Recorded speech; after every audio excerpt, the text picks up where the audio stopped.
Kai pradeda eiti šitą sritį, bet ypatingai žurnalistas, nėra taip, kad užsitraukia iš karto priešų, nežinau, grupę. Tai čia visą gyvenimą tai būna, kad tam žmogui, kuris davė interviu, patinka, bet jo žmonai nepatinka. Čia įprasta baro dalis, niekada visiems neįtiksi, normalu. Yra kažkas, ką pasilieki savo ir ką manai, kad nereikia į viešumą visiškai paleisti iš tų žmonių? Jos taip ir liko, kažkada galbūt kažkuriam laikui atidėtos. Arba įsikišo kažkokie žmonės ir norėjo, kad tos istorijos nebepasirodytų. Kalbinau garsiausius Kauno kriminalinio pasaulio šulus, ten dar daugiau nei prieš 20 metų. Netgi intervo metu jau kalbėjo, kad maždaug, o aš žinau, kur tu čia gyveni.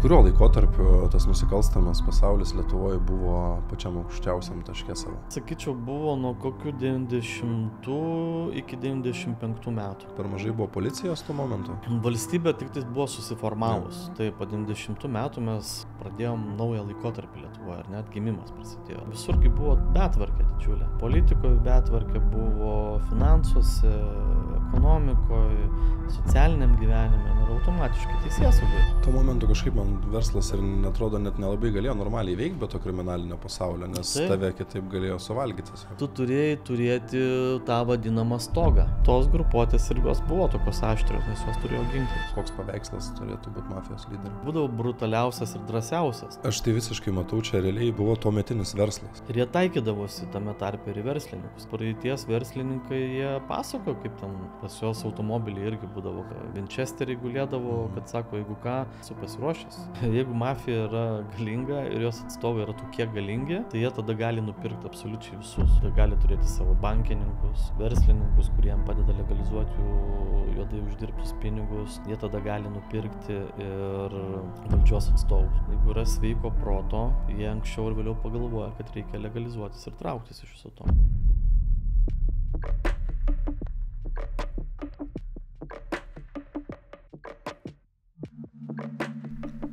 Dailiau, kaip nusprendei domėtis žurnalistiką ir kas iš vis paskatino nusukti kriminalinę žurnalistikos sritį? Tai žurnalistika, tai susidomėjau dar mokyklos laikais. Paskatino tai dėdė mano tėvo brolis, kuris dėja pernai mirė dėl to, kad čia prasidėjo tas visos nesąmonės pas mane gyvenime ir pas mus šeimoje. Ir žodžiu...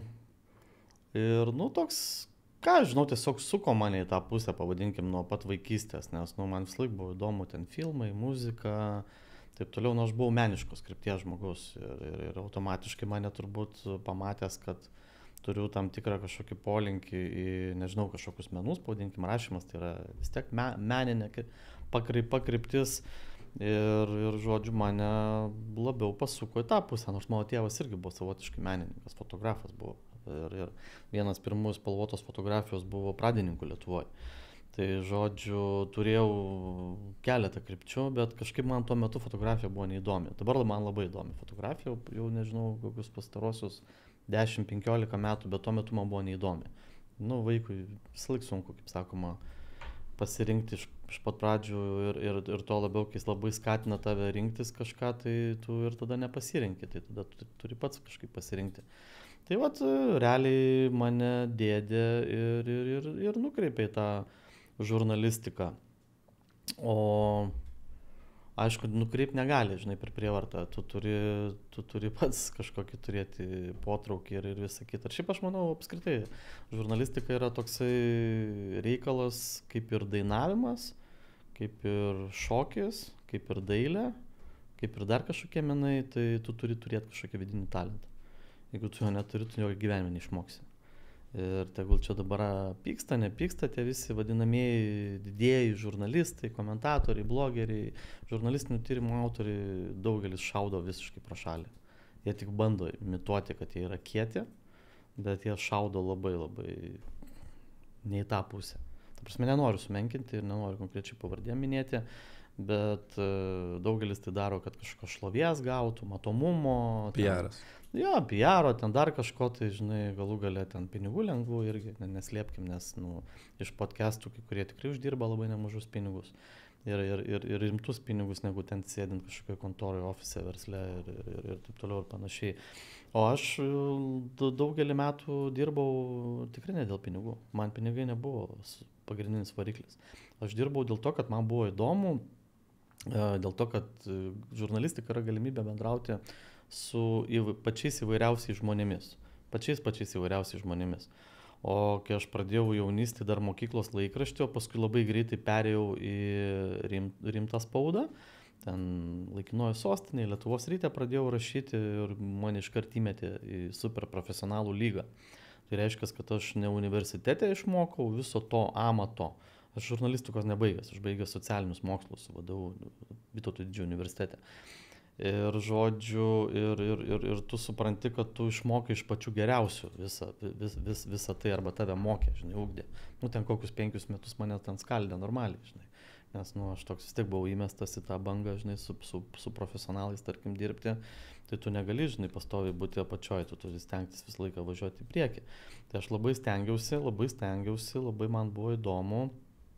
Aš savaitgaliais net vaikščiodavau į redakciją, sėdėdavau vienas, dirbdavau ten šeštadienį, sekmadienis, kai visi ten tuo metu ilsėdavosi, arba ten, žinai, kažkaip leisdavau laiką, o aš eidavau specialiai, vat vienas būti taip toliau, nes redakcijose šurmulys, visa kita, labai sunku susikaupti, iš tikrųjų dirbti, man dar dabar, net paskutiniais metais būdavo, štai į redakciją toksai skrusdėlinas, žinai, daug žmonių, ten vienas telefonų šneka, kitas ten kažkokius bairius mėto, trečias ten vėl kažką, tai žodžiu, nu sunku susikaupti, o tu, kai dirbi tokį darbą, tai tau reikia absoliučios ramybės, todėl aš visą laiką kaifuodavau, kai būdavo galimybė dirbti vienam, visiškai ištuštėjusioje redakcijoje arba grįžus namo.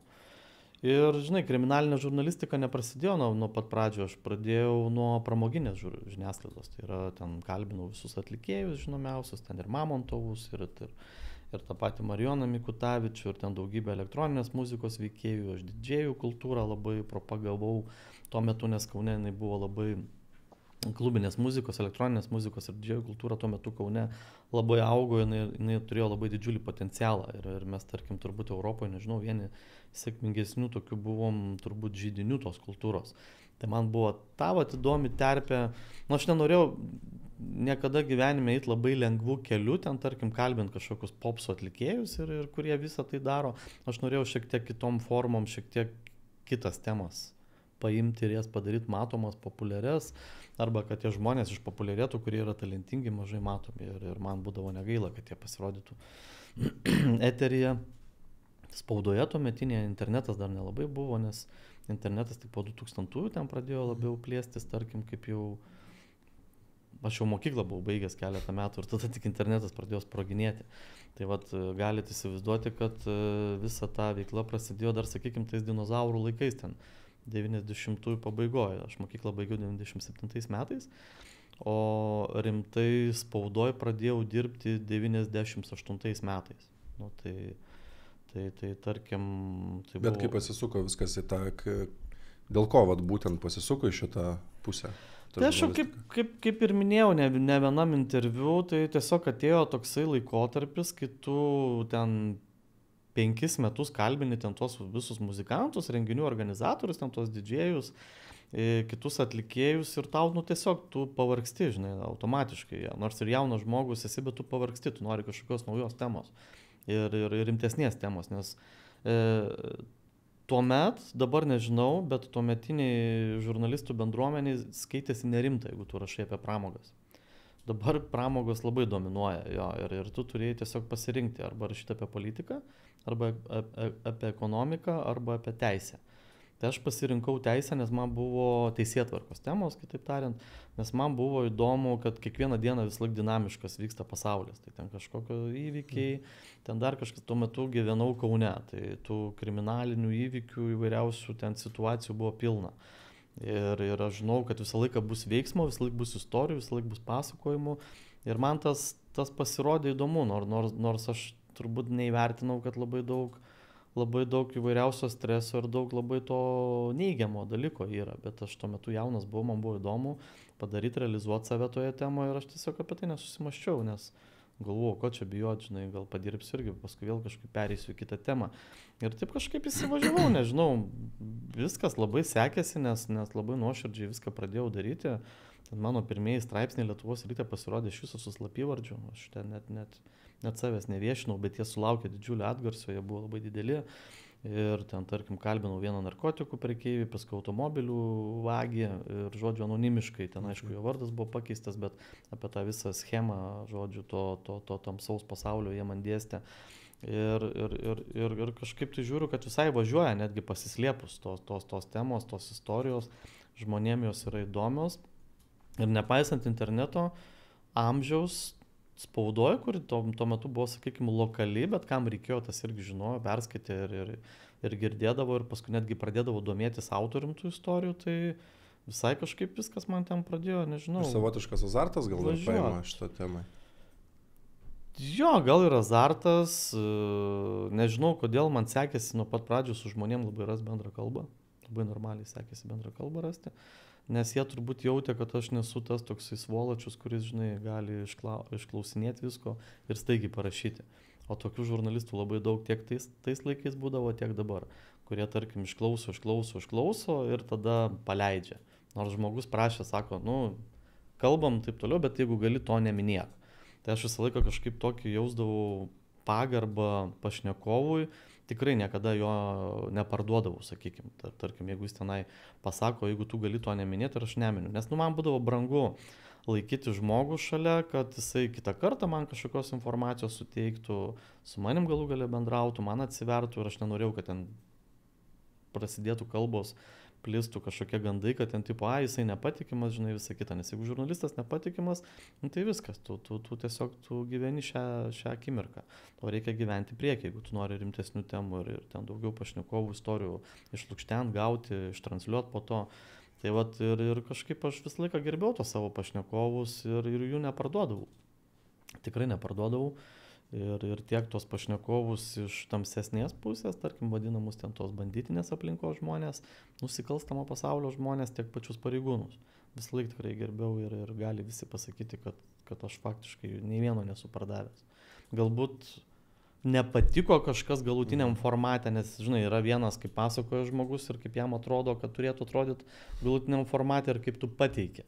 Tai čia jau, žinai, kaip sakoma, kiekvieno suvokimo lygis parodo, kaip jis nori matyti savo pasakojimą ir taip toliau. O rašytiniam formate visą laiką būna kažkokių netitikimų, tarkim, arba nepasitenkinimų iš to žmogaus pusės, kuris tau davė interviu. Nes dabar mes kaip kalbam video, tai viskas vyksta online. O dažniausiai visos mano istorijos buvo realizuotos ir realizuojamos raštu. Tai yra ten straipsniai, knygos, dar kažkas tai ir taip toliau ir panašiai. O nėra taip, kad automatiškai, kai pradeda eiti šitą sritį, bet ypatingai žurnalistas, nėra taip, kad užsitraukia iš karto tokį priešų, nežinau, grupę. Ypatingai gal ar tie žmonės, apie kuriuos rašai, ar tų žmonių artimieji, apie kuriuos rašai? Priešų grupė dėl ko? Dėl to, kad nepatinka, ką parašai. Tai čia visą gyvenimą tai būna, kad tam žmogui, kuris davė interviu, patinka, bet jo žmonai nepatinka, arba jo tenai ir močiutei nepatinka, ar ten dar kažkam tėvam nepatinka, arba žmonos tėvam nepatinka. Tai čia įprasta baro dalis, niekada visiems neįtiksi, normalu. Bet tiesiog yra žmogaus apsisprendimas duoti interviu arba ne, tai nieksgi neverčia duoti interviu per prievartą. Taip, mes kalbinam žurnalistai, kad duotų vienas ar kitas žmogus interviu ir ten ilgai labai vyksta tos dėrybos, bet tai tu turi pats įsivertinti, ar tau reikia įti tą viešumą ar ne. Ir paskui apie galimas pasiekmes vėlgi turi irgi įsivertinti ir pagalvoti, kad tai bus jau viešumas, tai bus platu, tai sulauks atgarsio tas ar anas ten tavo pasakojimas, ar tavo išstojimas į viešumą. Todėl labai reikia tuos dalykus iš anksto nusistatyti. Ar tu eini interviu duoti, arba tu neini. Ir pastaraisiais metais, kaip rodo pastarųjų metų situacijos, tai daugelis įdomių žmonių atsisako bendrauti su žiniasklaida. Nes jie įsivertina, kad visgi jam nereikia to viešumo, kad gali tas viešumas kenkti jam, jo artimiesiems, vaikams, ten dar kažkam, nežinau. Todėl aš nesakyčiau, kad tai yra priešų, bet nepasitenkinusių žmonių, tu automatiškai susirandi. Bet jeigu tu tada galvoji, kad visiems nori tikti, tada tu turi nedirbti šito darbo. Tu gali visiems įtikti dirbdamas Maksimos kasoj. Arba, nežinau, restorane, geram ir gerai dirbdamas. O žurnalistikoje tu visiems niekada neįtiksi. Nes tai yra daugybė nepatogių temų, daugybė nepatogių istorijų. ir ten paskui būna tam tikrų nepasitenkinimų, bet čia visiems žurnalistams yra, aš su daugeliu kalbėjau, tai daugelis sakė, kad sako, ai va, pradžioje mes kalbėjom, bendravom, labai fainai viskas buvo, sekėsi, bet paskui kažkas tam žmogui atsitiko ir jis pradėjo tiesiog nejausti, kaip čia simpatijos tam žurnalistui ar apskritai žurnalistam visiems. Tai čia va toks, žinai, momentas įprastas šitoje veikloje. O kai pradėjai rašyti būtent apie kriminalinę tą sritį, nėra buvę taip, kad dėl kažkokių savo, nežinau, straipsnių ar kažko jautėjai realią grėsmę, pavojų, ar ten buvai arti konflikto su kriminalinio pasaulio kažkokiais tai veikėjais? Ne, tai buvo, kad ir nuo pat pirmų kartų ten, tarkim, kalbinau garsiausius Kauno kriminalinio pasaulio šulus, ten dar daugiau nei prieš 20 metų, ir man ten, žinai, netgi intervo metu jau kalbėjo, kad maždaug, o žinau, kur tu čia gyveni, žinau, kad tu čia tokią mergaitę turi tenai, kaip jinai atrodo maždaug. Išpasako, tokiais signalai, žinai, tau nuleisdavo, kad maždaug aš žinau, kokioj tu aplinkoje gyveni ir maždaug tu čia žiūrėk, iš serijos tau čia gali būti ir taip ir anaip. Tu maždaug nebūk pavojingas iš serijos. Ir ką žinau, aš tai žiūrėdavau labai paprastai, tiesiog pakalbini žmogų, parašai ir viskas. Ir nelabai tu tenai kažkaip tai pergyveni, ta prasme, pamatai, kad paskui straipsnis iš jo sėkmingas, tave užveda ir tu eini toliau naujų istorijų ieškoti. Tai tų tokių kažkokių rimtų grasinimų nebuvo. Buvo vienas kitas, kuris toksai labai, labai laukinis žmogus, sakykime, buvo nusiteikęs, tai ten skambino, o dabar tau viskas. Tau dabar čia tipo, žinai, aš tave ten maždaug, žinai, pagausiu, tau čia pamatysi, baigsis, taip. Yra buvę tokių dalykų, žinai, bet tu, tarkim, jeigu pokalbio neįsirašėjai ir tu negali kreiptis dėl grasinimų. Nes būna paprastai tokie pokalbiai tave pagauna, žinai, čia ir dabar. Dar telefonai buvo netokie tenai išmanus ir ką tu gali paskui rodyti. Ir buvo ne vienas, iš tikrųjų toksai skambutis, žinai, šlikštus, kuris tave paskui išmušė iš vėžių. Nemaloniai tau pasidarė, nes žmogus, matai, kad agresyviai ten rėkia ant tavęs kokią 20 minučių, žinai. Ir matai, kad neadekvatus dar šiek tiek yra, pamenu, apie tokią vieną būrėją mes rašėm, tai jos vyras man ten skambino, tai pavarė tokį leksikoną, tokį žodyną, kad tiems nusikalstamo pasaulio atstovams dar reiktų slėptis.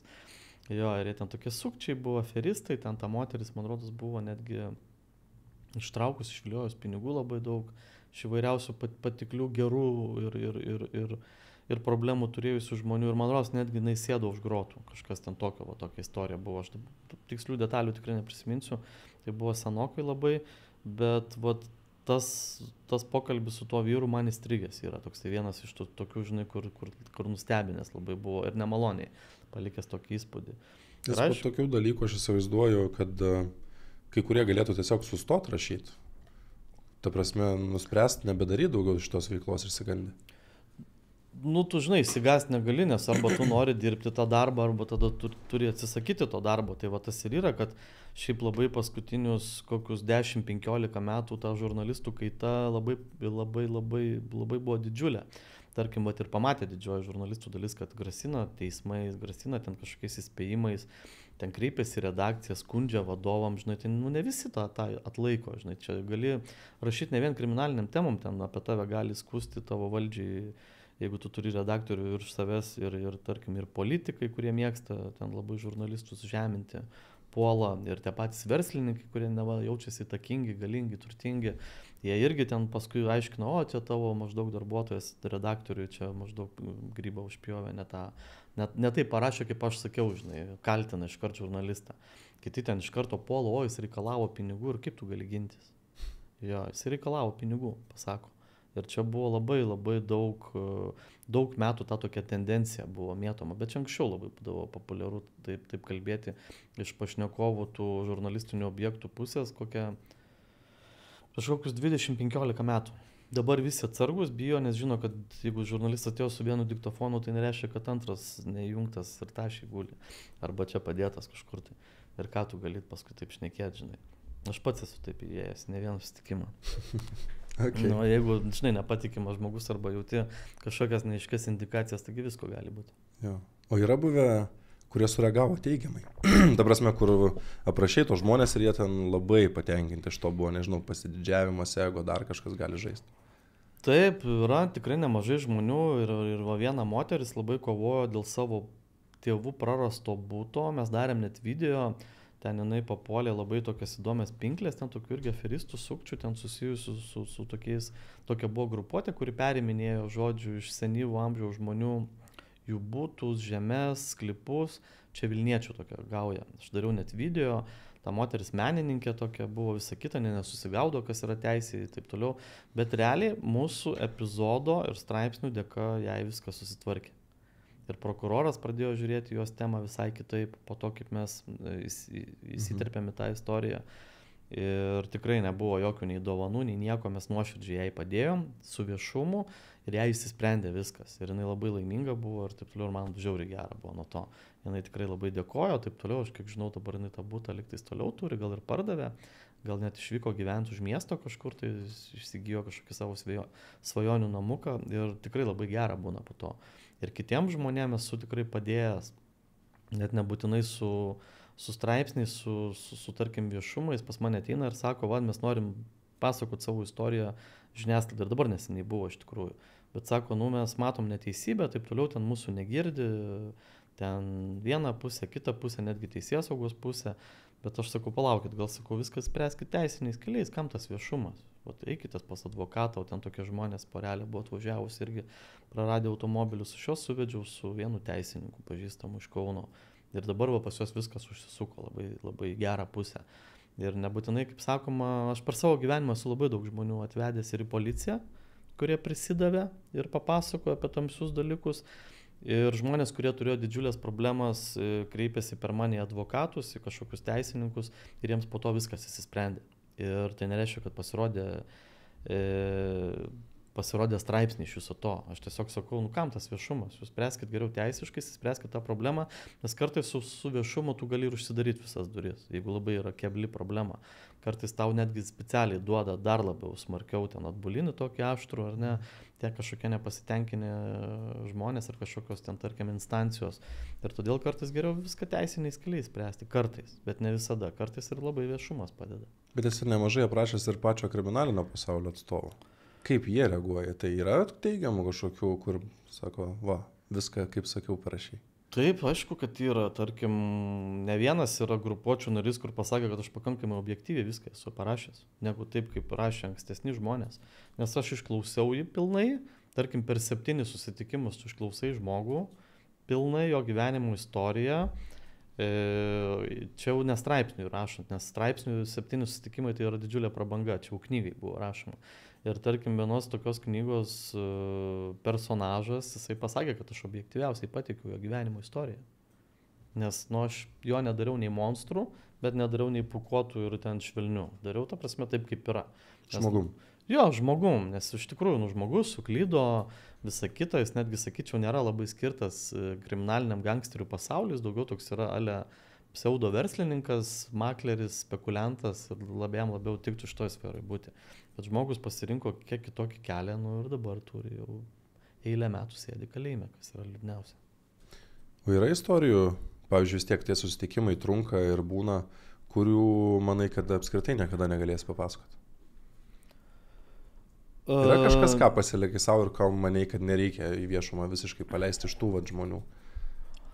Šiaip galiu pasakyti, didžiąją dalį istorijų tai esu paleidęs, arba jeigu ir surinkęs ir nepaleidęs, tai pamačiau, kad nesusideda bendras paveikslas.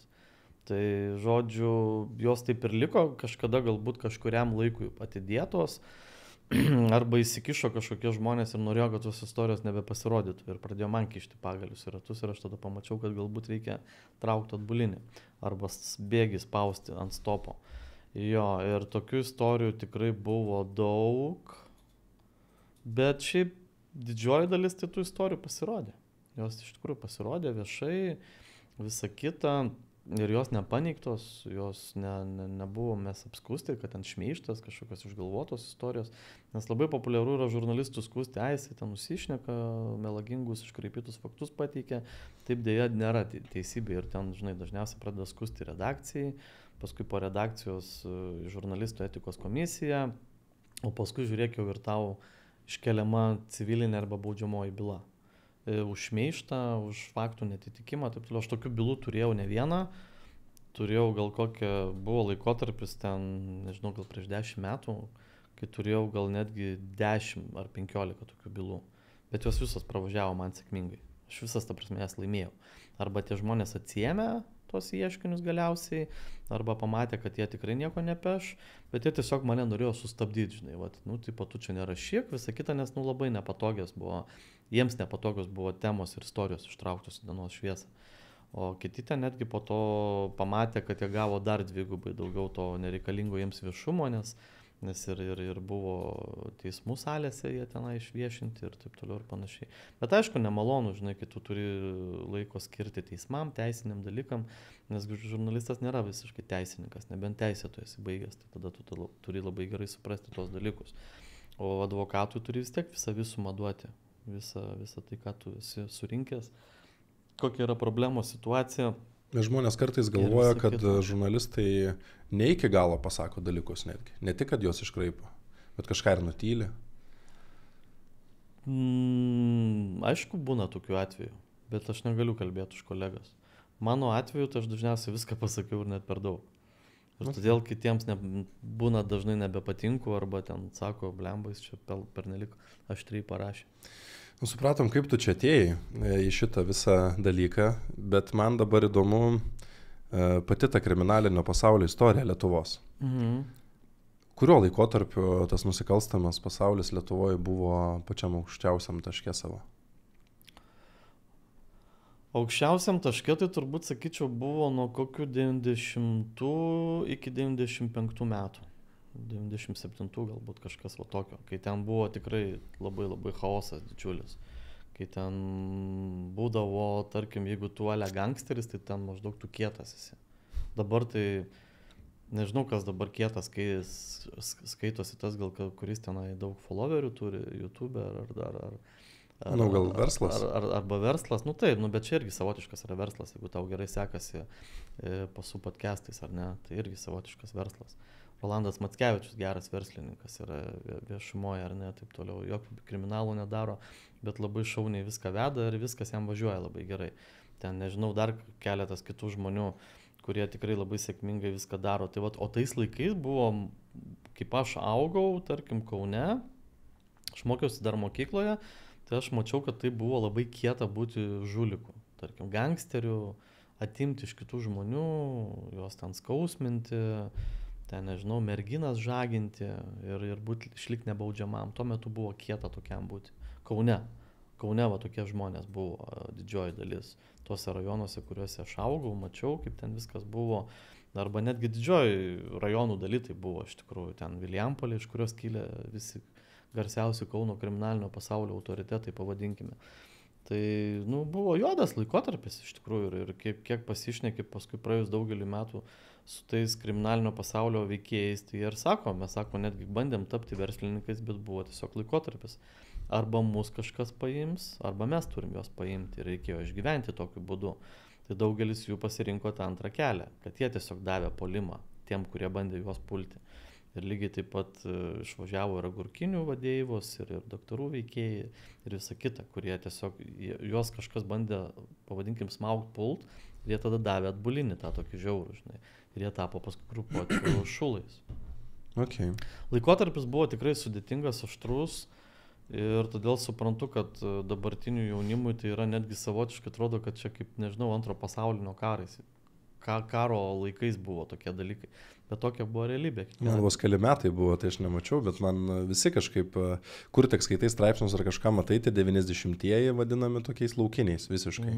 Bet man įdomu, kas tai įtakojo? Per mažai buvo teisėsaugos? Per mažai buvo policijos tuo momentu? Valstybė tik tai buvo susiformavus. Tai po 90 metų mes vėl iš naujo, kaip sakoma, pradėjom naują laikotarpį Lietuvoje, ar net gimimas prasidėjo nuo nepriklausomybė, 90 metai.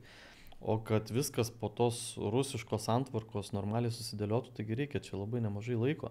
Ir taip mes palyginus greit labai išsikapstėm iš tos, sakykim, sovietinio liūno gniaužtų.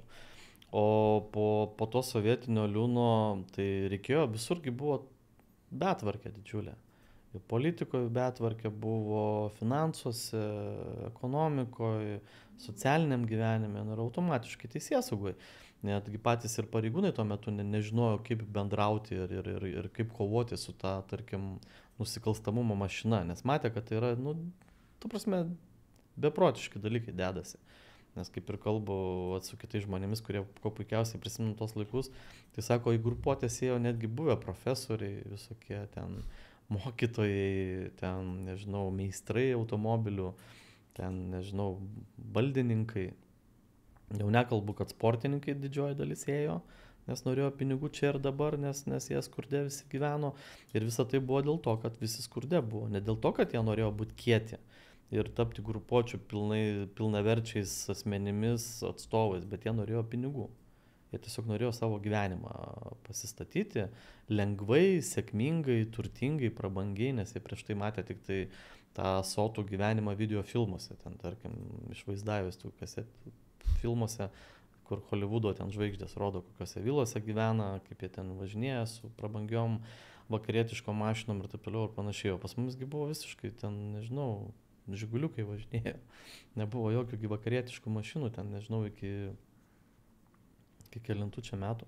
Nors šiaip jau pradėjau važinėti turbūt su vakarietiškais automobiliais gal 91 ar netgi 90 gale. Bet tie patys vėlgi veikėjai iš kriminalinio pasaulio ir sukti verslininkai, kurie balansavo ties kriminalo, ties legalaus verslo arba biznio tuo metu, kai buvo vadinama riba. Jie pradėjo važinėti su tais automobiliais.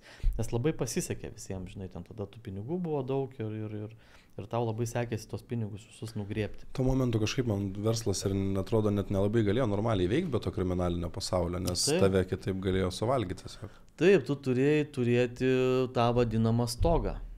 Ja, iš kriminalinio pasaulio, nes jeigu tu ten dalyvaudavai kažkokios aukcionuose, privatizavime, tai tave automatiškai kažkas vis laik nusižiūrėdavo.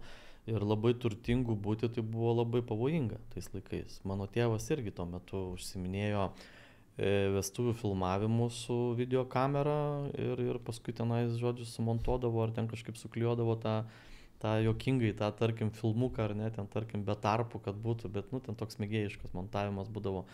Ir, tarkim, ten žmonės kaifuodavo, mūsų vestuvės yra nufilmuotos, žinai, nenufotografuotos, bet nufilmuotos, čia yra wow. Ir iš to tikrai pasidarė labai daugelis nemažus pinigus. Ir mano tėvas irgi sėkmingai labai tą verslą vykdė, bet jisai buvo labai pavojingas. Nes video kameros kainavo tada žvėriškus pinigus, ten tarkim tiek, kiek man rodos 2 ar 3 kambarių butas tuometinis, video kamera tiek kainuodavo. Jo, ir tu jos net niekur nenusipirksi, ten reikėdavo per kažkokius spekuliantus gauti iš Maskvos, ten atsivežti, ten į Maskvą tą kamerą iš Japonijos iš vis atvažiuodavo, nu žodžiu, ten visokiausiais ten tokiais suktais keliais. Ir buvo grėsmė, kad iš tavęs atims tą videokamerą, kažkokie ten žulikai arba kažkokie ten pseudo verslininkai, kurie tuo metu užsakinėdavo tavo paslaugas. Nes tų filmuojančių žmonių Kaune buvo visai nedaug, ten 5 gal maks. Ir tarp tų 5 mano tėvas tenai dirbo. Ir aš atsimenu, kad tiesiog tikrai bijojo jisai toliau tęsti tą verslą ir tą veiklą dėl mūsų ir dėl savęs. Ir tiesiog nusprendė parduoti tą videokamerą, bet pardavė videokamerą ir mes tada persikėlėme 4 kambarių butą. Tai va toks biznis buvo ganėtinai sėkmingas. O kokia tavo akimis, nes vis tiek tų gaujų siautė daug, ypatingai per tą laikotarpį ten keitėsi, kokia tavo akimis buvo pati žiauriausia Lietuvos grupuotė? Matai, aš kaip jaunas buvau, tuo metu gyvenau Kaune, tai ten per daug nesidomėjau, ten šiaip kauniečių daug buvo to tokių žiaurių, brutalių, kas liečia, tarkim, aplinką, kai aš augau ar ne, netgi be pavadinimų tos gaujos ten siautėdavo pakankamai žiauriai, ten nesiskaitė su žmonėmis, ten, žodžiu, kioskus degindavo akivaizdžiai, ten dienos metu ir taip toliau ir panašiai, ar ten merginas grobdavo iš stotelių, nu, kas buvo žiaurų ir nesuvokiama šiandieniniam jaunimui.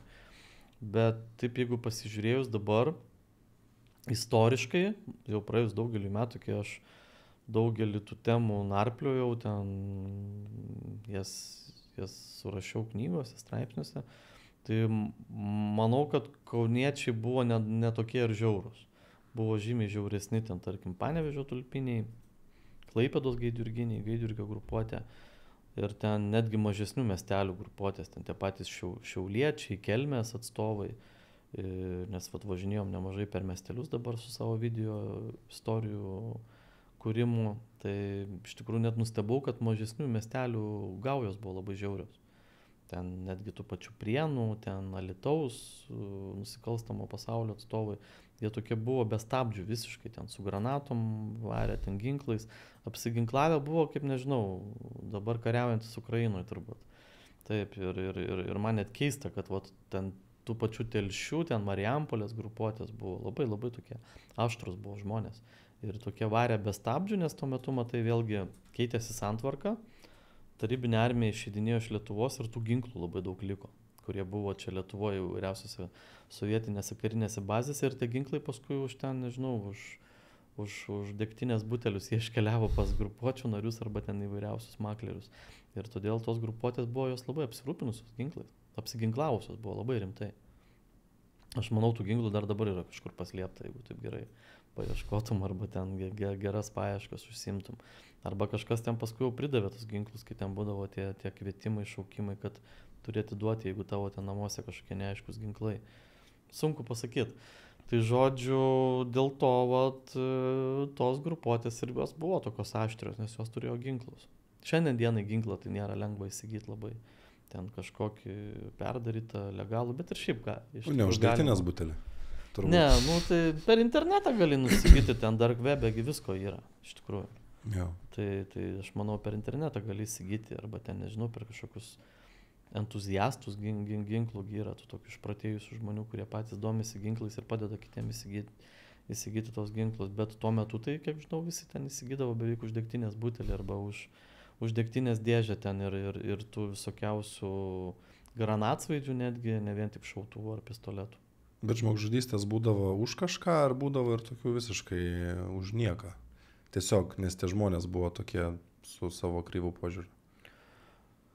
Dažniausiai už nieką tai žudydavo tos, kurie buvo labiau praturtėję, bet nenusileido žulikam, tai tie vat kentėjo žmonės arba jų artimieji, tai arba net būdavo tie žmonės visgi tokie drąsūs ir jie išsikovodavo tą, tarkim, pergalę. Jų nežudydavo, tiesiog įsigasdavo tie patys banditai, kad va, koks jis drąsus nepasiduoda, žinai, bet tarkim šiurpindavo ten jo vaikus, žmonas ir dažniausiai turbūt dėl turtinių, žinai, interesų. Bet šiaip jeigu bendrai paėmus statistiką ir visas istorijas pasižiūrėjus, tai jie žudydavo vienas kitą dėl konkurencijos. Tarkim, ten egzistuoja 5 grupuotės ir kažkokia viena grupuotė nori vadovauti visam paradui arba visam ten miestui, regionui. Tai tada tarkim, iš tų 5 grupuočių jie norėdavo prisitraukti ten vieną šalia savęs, o tarkim, tas 3 ar 2 naikindavo, nes jie tipo būdavo nereikalingi, perteklinė. Nu čia, žinai, kaip įmonės maždaug konkuruoja dėl verslo plėtros ar dar dėl kažko, tai tuo metu irgi žulikai tiesiog juodajam versle dalyvavę, jie nuspręsdavo šalinti savo konkurentus. Bet nebūdavo ten didelių galimybių susitarti, turbūt daugiau būdavo konflikto? Būdavo ir susitardavo. Kiek žinau, ir susitardavo, iš tikrųjų, ten maždaug tas lieka tada tam regione, anas lieka nam regione ir kažkaip susitardavo. Teritoriškai taip ir ne? Jo, teritorinis pasiskirstimas, taip būdavo toksai grinai, ten tarkim, kauniečiai, kiek žinau, ten buvo net ir uždėję leteną ten ir ant Marijampolės vienu metu, ir ant Utenos, ten paskui dar ant kažkokio regiono, ten kito miesto atstovai, ten vėlgi kažkur kitur, ten, nu, ta prasme, toks būdavo teritorinis pasiskirstimas. Maždaug, jeigu mes atvažiuojame tą teritoriją, ten, tarkim, vienos grupuotės atstovai sako, tai jūs negalite maždaug toje teritorijoje ten šeimininkauti. Nu, ir va tokie dalykai, žinai, vykdavo. Tai grinai dėl konkurencijos tarpusavio būdavo tos kovos, tokios sunkiai protų suvokiamas. Tai va ir sako, tai laukiniai 90-ieji. Kasdien automobiliai sprogdavo, šaudomi žmonės būdavo, namai deginami, ar ten laiptinėse būtai deginami vien dėl to, va, tokių, žinai, teritorinio nepasiskirstinimo arba nepasidalymo grobio. O vis tiek, istoriškai žiūrint, tų grupuočių buvo Lietuvoje pakankamai nemažai. Pagal ką, kaip susiformuodavo, kaip atsirasdavo lyderis, vis tiek kažkoks vienas turėtų būti idėjos vadas, viso to pradininkas, ta prasme, surinkti žmonės. Jisai buvo protingiausias, stipriausias, koks paveikslas turėtų būti mafijos lyderio?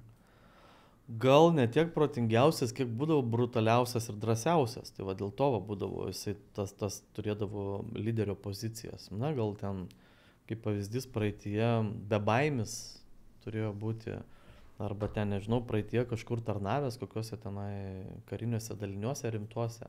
Tarkim, ten skraidės su kažkokiais, nežinau, kariniais sraigtasparniais, mokęs valdyti ten. Nu, toks bebaimis iš tikrųjų turėjo būti, nes vieša paslaptis, kad labai nemažai grupuočių narių iš įvairiausių miestų anksčiau priklausė labai rimtiems sovietiniams kariniams daliniams. Turėjo labai gerą tarkim, karinį parengimą. Galbūt ne vien tik tai, kad kariškiai buvo, bet tokie buvo rimti kareiviai, kariuomenės dalinių, desantinių dalinių atstovai, tai reiškia, buvo paruošti koviniam lygyje.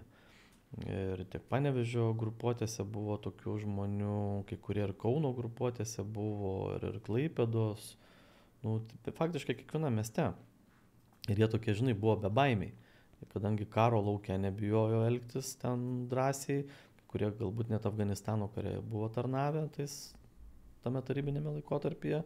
Ir jie tokie, žinai, nebijojo čia gatvėse, kaip sakoma, kariauti, nes kariauti tikrame kare ir gatvėse yra du skirtingi dalykai. Nes tu kariauji, kai gatvėje, tai tu matai, kad priešininkas tavo nėra toks galbūt labai pasirengęs.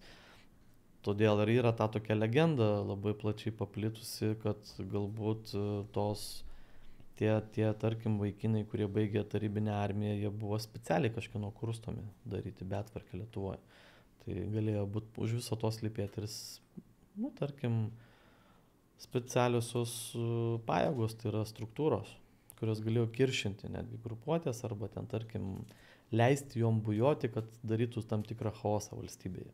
Tai čia yra nepaneigta versija, kad taip galėjo būti, bet ir ne visai patvirtinta, nes aš manau, tie žmonės, kurie apie tai gerai žino ir kurie galėtų papasakoti, jie tiesiog nenori tos temos liesti kažkodėl. Bet aš manyčiau, kad atėjo laikas, kad galėtų apie tai papasakoti. Ok, nes lyderis yra tas turbūt, kurio labiausiai bijo, kuris turėjo tuo momentu didžiausią autoritetą tarp ten to grupės kelių žmonių. Tada įsivaizduoju, grupė formuojasi ir jai lengviau prisitraukti pavienių žmonės, nes tie pavieniai žmonės bijo neprisijungti prie tų. Bet viskas iš esmės buvo žaidžiama ant pinigų. Nebuvo ant šlovės kažkokio ten didelio noro. Ar čia viskas susipynė? Ne, tai viskas susipynė, nes jeigu tu turi daug pinigų, tai tu automatiškai perki brangų ten Mercedesą, tais laikais ten ekskliuzyvinį kažkokį BMW ten, ar Audi automobilį ir tu ten važinėjai galvą pakėlęs ir tada tave visas miestas žiūri, kad tu jau čia maždaug kietas, tu čia važinėjai su tokia mašina, reiškia, tu ten labai kažką jau ten daug pinigų turi, ten įtakingas, galingas ir reikšmingas, žinai. Ir tada automatiškai, kaip čia pasakyti, tavo statusas kyla toje visuomenėje, kuri yra, kaip sakoma, vargšų visuomenė, kurie tik tai gali pasvajoti apie tokį gyvenimą. Ir tas vadinamas budulis, kuris važinėja su ta brangia mašina, jisai kyla visų akise. Ten žmonės labai žiūri į jį, ten, maždaug tu kietas, koks taip toliau. Šiais laikais nenustebinsi su bet kokią prabangią mašiną, bet tais laikais tai buvo brangus automobilis, tai buvo žmogaus statuso lygis. Tai parodydavo žmogaus neva tai lygį. Ir visi ten aikčiodavo ir taip toliau sakydavo, jeigu jis jau važinės tokią mašiną, tai jis reiškia labai turtingas, nors jis gyvendavo pas tėvus, ten kažkokiam aptriušusiam sovietiniam bute arba bendrabutyje netgi. Bet jis parodydavo, kad jis galingas, ten, kad automobilį tokį turi, ten keletą dolerių kišeniai ir taip toliau ir panašiai. Nu, juokinga dabar, jeigu žiūrint, ne, bet tais laikais, kadangi buvo ta mūsų visuomenė tokia ne visai išprūsus, ne visai tokia ekonomiškai stabili ir pasiturinti, tai tas žaidė labai ant žmonių jausmų, ant žmonių akių, ant žmonių protų ir taip toliau ir panašiai. Tai, sakykime, ir tose grupuotėse buvo vienas kitas ryškesni lyderiai, ten 2-3, o didžioji dauguma tai tokie buvo tarnai, kurie buvo bemoksliai, be išsilavinimo, pasimetę, iš nepasiturinčių, nepilnų šeimų ir jie tokie tiesiog būdavo kaip tie, žinai, dobermanai, fas pasakai ir bėga ir vykdo ten to savo grupuočių lyderių atstovų šeimininkų nurodymus. Plėždavo ten žmonės, jų turtą, žmonės imdavo įkaitais ir taip toliau ir panašiai. Tos pačius didžiausius darbus dirbdavo. Nu taip, juodieji darbininkai tokie, sakykime. Labai, labai daug. Jeigu ne tie juodieji darbininkai, tai tos grupuotės nelabai ir būtų suklestėjusios, aš taip galvoju. Nes paprastai ten tose grupuotėse būdavo, nežinau, ten iki 15, 20, 30 žmonių, tikrai nedaugiau. Nes vienu metu, kaip ir pats Henrikas daktaras yra minėjęs ne vienam interviu, kad buvo kažkoks laikotarpis, irgi ten, tarkim, nuo 91 iki 95, 4, kai buvo Kaune vienu metu veikia netgi 30-40 grupuočių.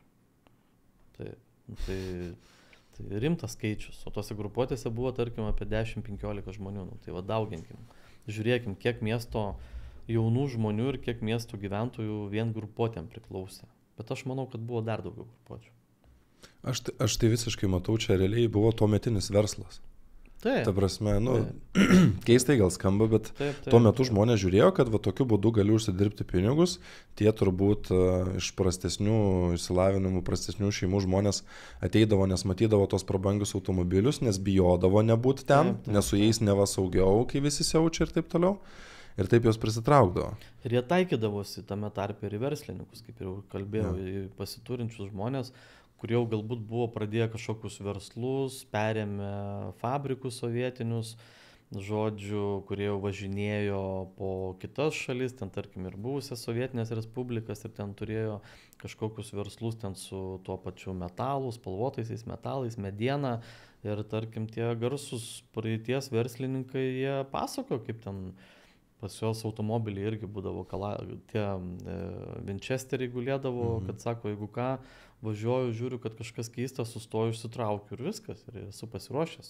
Arba mane šaudys, arba aš šaudysiu. Ta prasme, vat, privažiuoja 2-3 žulikų mašinos ir žino, kad spausta verslininką ir ta prasme, agresyviai, brutaliai sakydavo, kad mokėsi tiek ir tiek ir ta prasme tiek.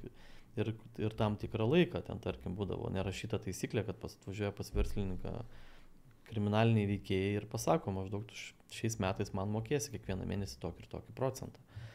Ir nemaža verslininkų dalis dėl savo ramybės sutikdavo mokėti tą procentą, o kai kurie priešinosi, vėliau buvo arba nužudyti, arba keistom aplinkybėm žuvo, neišaiškintom, arba iš viso buvo priversti pasitraukti iš Lietuvos arba dingo. Ir irgi neiškiom aplinkybėm, tai jau dingimai susiję su to, tarkim, kriminalinio pasaulio atstovų spaudimu, jų atžvilgiu. Čia taip jo, tos dvi pusės susiduria verslininkai ir kriminalinio pasaulio atstovai, bet įdomu paprastam žmogui, va tuometiniam lietuviui. Netrodytų, kad ir verslininkai yra tie patys mafijozai, tie patys kriminalinio pasaulio atstovai, nes vis tiek jie, kad ir tave gina už pinigus, bet tu vis tiek kaip ir atrodo, jog esi su jais, iš esmės paprastam žmogui. Tai yra tokia žodžio nerašyta taisyklė, kad 90 metais daugelis verslininkų iš tų nusikalstamo pasaulio atstovų gretų kilo, arba jeigu jiems ir mokėjo, tai savotiškai bendradarbiavo ir sutarė ir automatiškai tada jie pakilo. Bet tada būdavo taip, kad netgi ir bendraudami tie nusikaltėliai su tais pasiturinčiais ir klestėjusiais verslininkais, jiems vis tiek būdavo mažai pinigų ir jie tada taikydavosi tos verslininkus. Yragi nemažai istorijų, kai tie verslininkai būdavo brutaliai sušaudyti prie savo namų ar tenai, nežinau, dingę ir jų tos, tarkim, mirtis neišaiškintos po šiai dienai yra oficialiai, dėl ko jie buvo nužudyti arba ten nukankinti arba pradanginti.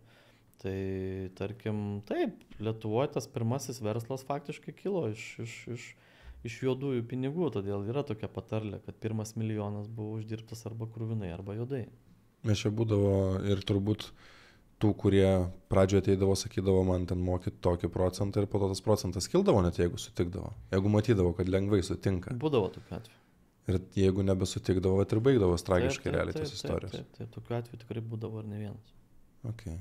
O patys, nežinau, lyderiai, nėra buvę kažkokiu atveju, kad lyderis ar ten grupuotė prisiduotų policijai ar ten kažkam, kad išvengtų kitų grupuotės narių? Nežinau, ten geriau nueis į kalėjimą, negu pas kitus savo konkurentus į rankas.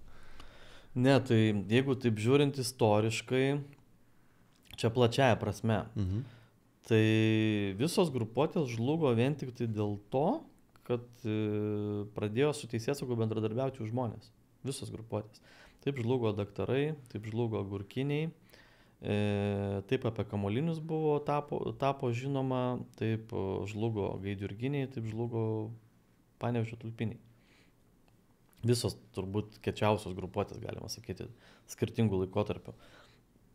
Todėl, sakykime, nebuvo taip, kad labai reikėjo, taip, teisėsauga dirbo jų atžvilgių, visą kitą, bet nebuvo taip, kad jie ten reikėjo nuo nulio labai jau su jais kovoti ir juos ten draskyti. Tai faktiškai buvo, kad tie žmonės pamatė, kad jiems kažkoks gresia realus pavojus, arba jie nebenori daugiau tame pasaulyje būti, nori reabilituotis, nori grįžti į normalų pasaulį, gyvenimą. Jie tiesiog paimdavo ir patys kreipdavosi į policiją, arba policija tiesiog meistriškai juos kalbėdavo, kad jie taptų liudytojais prieš savo bosą.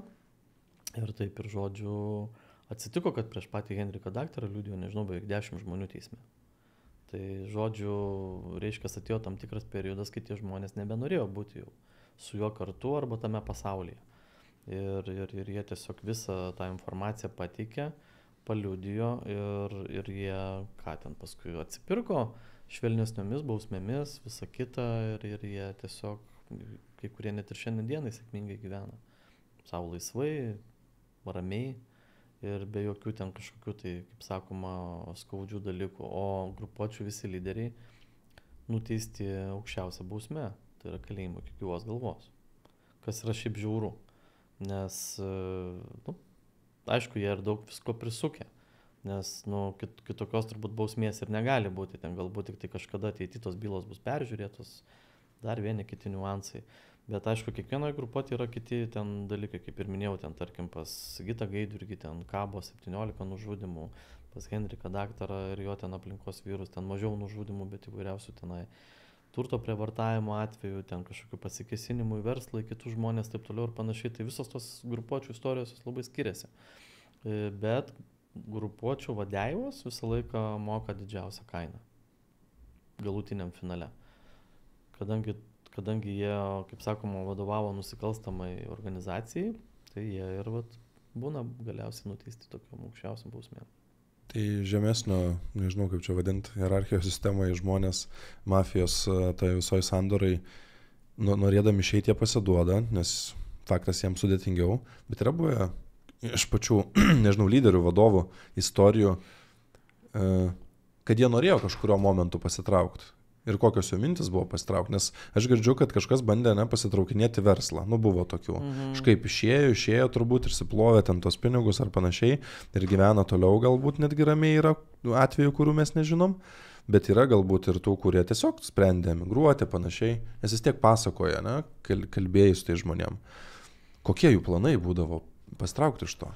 Matai, Lietuvoje ar mafija buvo, tai toks labai, pavadinkim, čia skambus gal žurnalistų daugiau toks pareiškimas, ar ne, ta Lietuvoje ar mafija buvo, tai čia klausimas. Čia šiaip buvo vienintelė labai rimta grupuotė Lietuvoje, labai rimta visais parametrais, tai Vilniaus brigada, tai Borisas Dekanidze ar ne, taip toliau, ir jie tiesiog tikrai peržengė visas linijas, kai nusprendė užsakyti ir nužudyti žurnalistą. Tai čia jau buvo visiškai, kaip sakoma, pasiektas jų dugnas.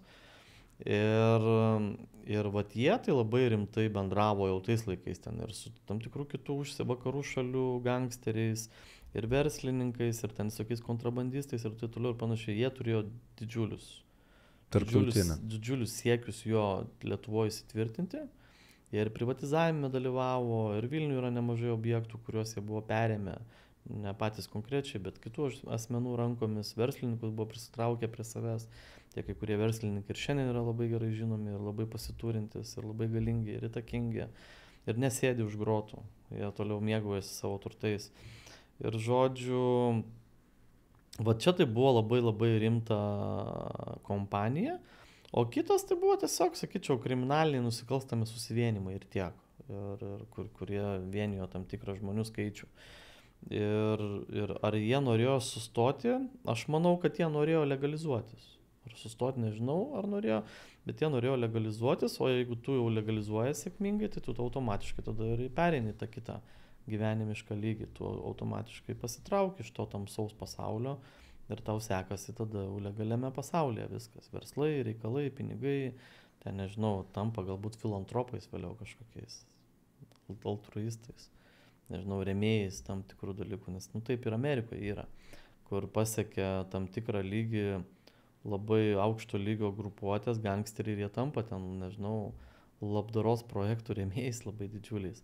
Jeigu jie nesirodo, tai tarkim per tam tikrus asmenis remia tam tikras organizacijas, tam tikrus žmonės, ten skurstančius, nežinau, emigrantus, ten dar kažkokius, ar organizacijos kažkokiuose dalyvauja, nes šiaip jeigu pasižiūrėjus Amerikos istoriją, tai vėlgi Amerikoje, New York'e pagrindiniai dangoraižiai pastatyti yra mafijos pinigais.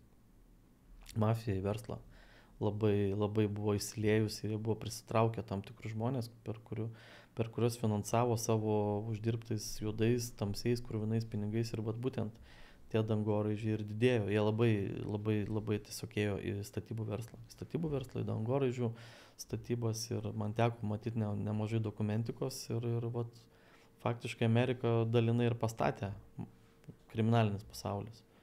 Tai Lietuva kas pastatė, nežinau.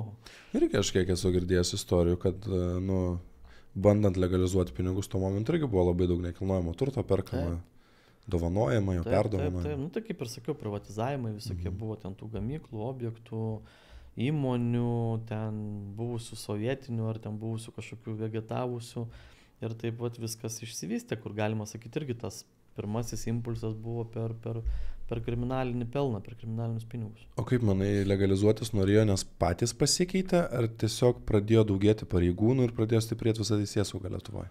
Pradėjo stiprėti teisėsaugą, pamatė, kad anksčiau ir vėliau gali sėsti ir tiesiog žmonės, kurie dalyvauja tame pasaulyje, jeigu yra sveiko proto, jie anksčiau ir vėliau pagalvoja, kad reikia legalizuotis ir trauktis iš viso to. Tai geriau, kaip sakoma, pasistatyti tam tikrą kiekį, ten, nežinau, pilaičių, ten pinigų, ten kažkokią imperiją pasistatyti ir pasitraukti, nes anksčiau ir vėliau žino, kad tu gali tiesiog patekti į, nežinau, į teisėsaugos nasrus, į akiratį, į tą patį įkalinimo įstaigą ilgiems metams. Todėl daugelis norėdami labai sukdavosi, kad kuo greičiau tik tai užsukti tam tikrą pinigų sumą, bet labai dažnai būdavo ir pražudo tas gobšumas. Ten, tarkim, uždirbęs 1-2 milijonus, jisai nori dar ir 3, 4 arba 5. Nu, gal, arba sako, reikia pavaryti, kad 10 būtų.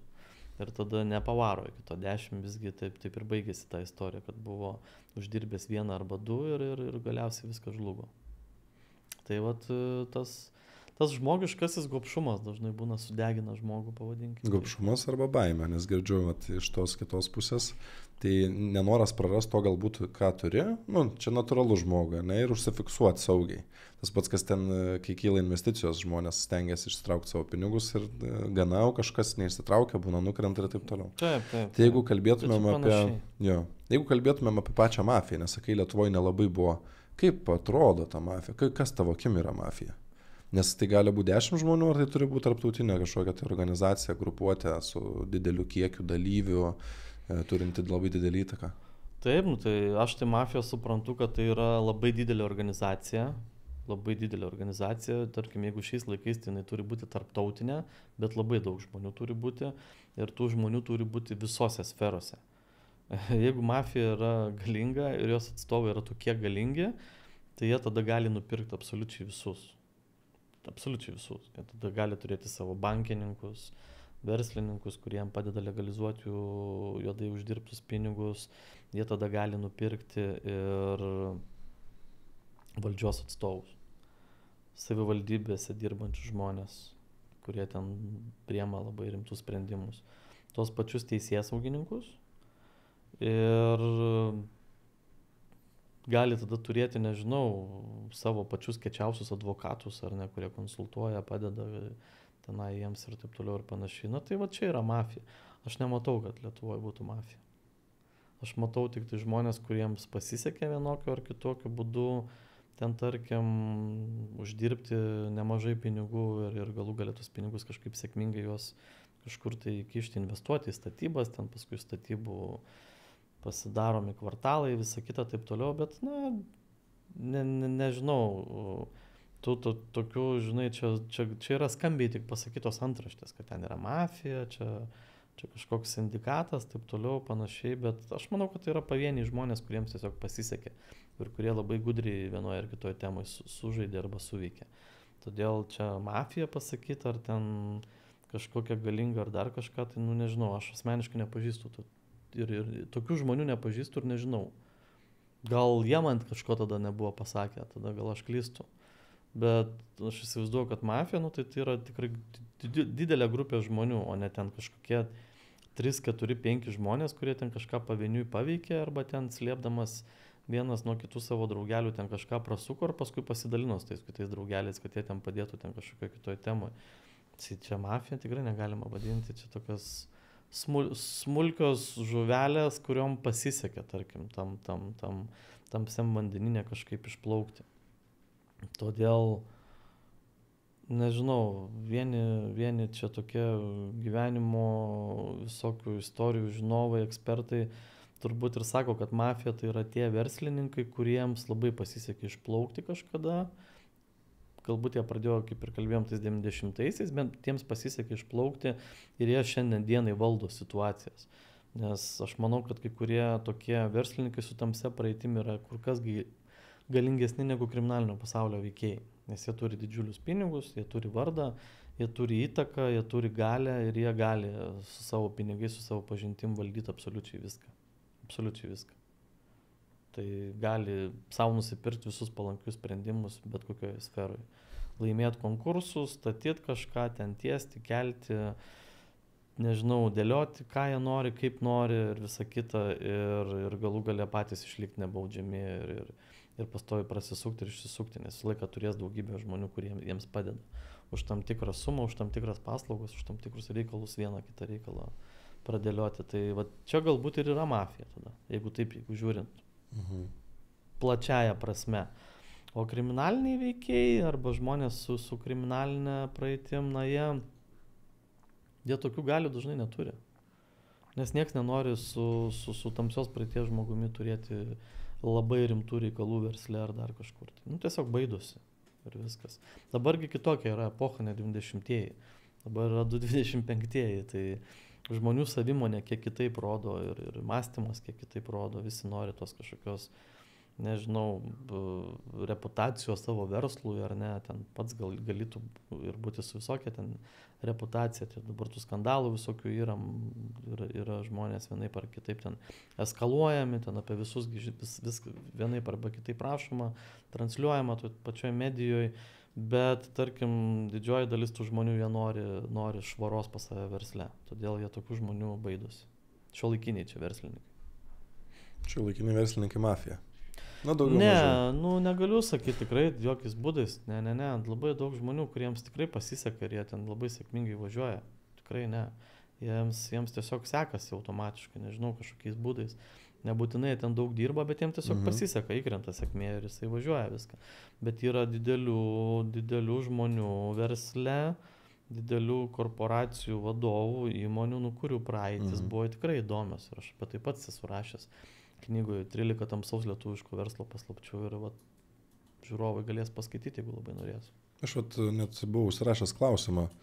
Šiuolaikinė mafija veikia užkulisiuose, kurių niekas nemato, iš esmės. Jie nebenori viešumo, jie nebenori ten įbauginti, jie tiesiog turi galią. Taip, tai kaip ir minėjau, tai reiškia, yra žmonės, kurie galbūt labai yra užsidengę turtingų arba įtakingų verslininkų kaukėmis. Arba, negalima, aišku, jų apkaltinti, mafiozais, kad jie yra mafija, bet jie veikia kartais kaip mafija. Jie turi tokias galės ir turi tokius įrankius, nes Lietuva yra labai maža valstybė ir, tarkim, kai bebūtų gaila, labai dažnai būna kai kur korupcijos pas mumis ir, tarkim, tas labai turtingas žmogus, jisai gali su tam tikrą pinigų sumą labai savo pasukti įvairiausius klausimus, savo naudingą linkme.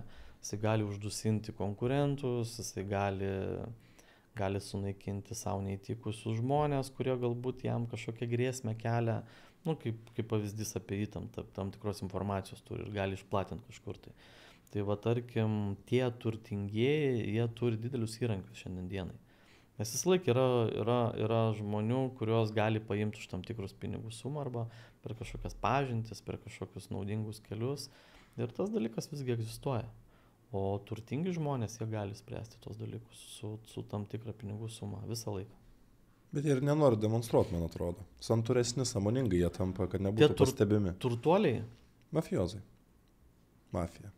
Viršūnės, vat, jeigu žiūrint ar net, nu, tai įsivaizduojant, kaip tai galėtų atrodyti. Ne, tai mafijos, kaip ir sakau, nėra. Mafija tai turbūt yra aukščiausiose valdžios verslo lygiuose. Jeigu tie jau kriminaliniai veikiai, tai aišku, kad jie nesidemonstruoja. Demonstruojasi tik tai tokie, nežinau, kuriems dėmesio gal kažkokio trūksta kompensacijų. Taip, jie visi beveik važinėja gerais automobiliais, bet jie tikrai neperka tų tokių brangių, super brangių namų, kuriuos gali įsigyti šiandienai legalus, sėkmingas verslininkas. Nes jie bijo prisitraukti nereikalingą dėmesį. Valakampiuose kiek stovi namų gerų, brangių, tai tikrai aš manau, kad didžioji dalis visgi yra legaliem verslininkam priklausanti, negu tiem kažkokiem šešėliniam, kurie pasikėlė iš kontrabandos ar kažkokių kitų neaiškių reikalų. Tai todėl jie tikrai save taip, nemanau, kad linkę pritraukti dėmesį nereikalingą. O kaip manai, kokios dabar organizuoto nusikalstamumo formos paplitusios labiausiai yra? Nes anksčiau tai buvo reketas ir stogas, ne? Praktiškai pagrindinės. Kas dabar? Narkotikai, kibernetiniai kažkokie nusikaltimai? Fintecho rinkoje labai daug neaiškių pinigų yra. Ir kur neina suprasti daugeliu, netgi teisės saugos struktūros žmonių, nes ten yra viskas labai painu. Fintecho, jeigu nesupranta finansinių technologijų. Taip. Ir tie visi vadinami bitkoinai, ten tos įvairiausios organizacijos, va ten yra daug įvairiausių šešėlių. Ir būtent per tas kai kurias organizacijas, per kai kurios žmonės yra plaunami kriminaliniam pasauliu uždirbti pinigai. Tarptautiniais būdais uždirbti pinigai. Tai va tenai, manyčiau, viskas konkuliuoja labiausiai. Tai ten ir plaunami narko pinigai. Narko pasaulio pinigai. Ir dažnai, tarkim, tie finansiniai genijai, IT pasaulio meistrai, jie padeda kitiems užplauti didžiulės pinigų sumas, ten milijonus galbūt netgi. Ir jie už tai gauna milžiniškas pinigų sumas, nes mes girdim, kokių visokių finansinių architektų buvo jau praeitais metais Lietuvoje, ar ne, kurie vienaip ar kitaip tenai dalyvavo arba nuskambėjo įdomiose istorijose. Tai tarkim, šiaip iš sėkmingo IT verslo tokių pinigų tikrai neuždirbsi. Ir tarkim, ten tas pats bitkoinas, ten tarkim, ten tie visi kasinėjimai, ten tų ar ne bitkoinų vadinami, jie tokie įdomus yra dalykai, nežinau, aš suprantu, kad jeigu tu ten užsienį kažkur darai, tai galbūt ir gali tau labai labai super smarkiai sektis, bet jeigu Lietuvoje, tai automatiškai kelia tam tikrų klausimų. Kriptovaliutos jo.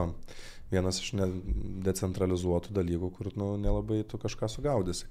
Klausimas tik tais, kaip iki ten ateina pinigai, nes turbūt tenais tas finansinės machinacijas jo, bet turbūt apie narkotikus daug kas nekalba, bet tas pogrindį yra ir turbūt yra labai stipriai. Aš sakyčiau, Lietuvoje ar verda narkotikus, tai turbūt gal nelabai, nebent ten labai kažkokius žemo lygio, prasto lygio kažkokius ten sintetiką, žinai, kurie ten nuodija jaunimą, bet važiuoja per Lietuvą, tarkim, važiuoja per Lietuvą arba į Lietuvą, ten kažkokia dalis atkeliauja tų narkotikų, bet šiaip per maža valstybė, kad čia, tarkim, važiuotų, žinai, kažkokios siuntos pastoviai. Ir taip toliau ir panašiai. Tai dažniausiai yra tiesiog, kad pro Lietuvą pravažiuoja ir kažkokia dalis čia nusėda. Ir iš tikrųjų ten dabar sukalbėjau su vienu tokiu veikėju, informatorium savo istorijų, kuris praeitie dalyvavo narko versluose ir jie ten pardavinėjo narkotikus per Telegramą programėlę, ta prasme, socialinius tinklus. Tai sakė, kad kažkoks netgi pavojingas, labai sintetinis narkotikas iš Meksikos atkeliavęs yra į Lietuvą, kur žmonės net miršta. Ir ta, tarkim, narkotikų, žinai, linija, jinai egzistuoja toliau, vis dėlto yra, kurie ten platina tos narkotikus, ir gatvės ta prekyba vadinama, ir kontrolieriai tų gatvės prekybininkų, ir daug to jaunimo, tokio kvailo buko prekiavo kitais narkotikais ir prekiauja per internetą, per tą patį Telegramą, apie kurį mes labai daug praeitais metais rašėm ir skelbėm. Ir netgi buvo daugybė tokių atvejų, kai mes ten paskelbėm informaciją ir tik tai po to policija pradeda judėti. Jo, ir aš žinau, kad tai nepatiko kai kuriais atvejais pareigūnams, kad mes greičiau paviešindavom tą informaciją, bet aš tai tiesiog paviešindavau dėl to, kad aš turėjau žmogų, kuris iš to pasaulio man pasakojo tuos dalykus. Ir iš tikrųjų buvo sulaikyta nemažai ten tam tikrų tokių rimtų narko prekeivių, kurie ten pardavinėjo tas įvairiausius ten kažkokius fentanilius, ten dar kažkokius tos šiuolaikinius kvaišalus, kur jaunimas svaiginasi ir dažnai net sveikatas ten gyvybės praranda. Nu, pavojingi dalykai. Kaip ir kalbama, kad va tie jaunuoliai, kurie upėse buvo įkritę, tai vėlgi taip vaikšto, aš nenoriu apkaltinti jokiais būdais tų žmonių ir jų šeimų, bet vėlgi kalba, kad galimai buvo apkvaitę nuo narkotikų, kad jiems tiesiog pasirodė, kad reikia va ten karštą įsimaudyti ar ten kvietė kažkas iš vandens, haliucinacijos prasidėjo, nes labai keistos iš tikrųjų tokios mirtis. Tai mes girdėjom ne vieną, ar ne, kad atsiranda va, po tam tikro laikotarpio upės dugne, ar ne, jauni žmonės. Tai aš, pavyzdžiui, irgi šiaip viduje esu įsitikinęs, kad galėjo prisidėti narkotikai, kad taip atsitiko skaudžiai.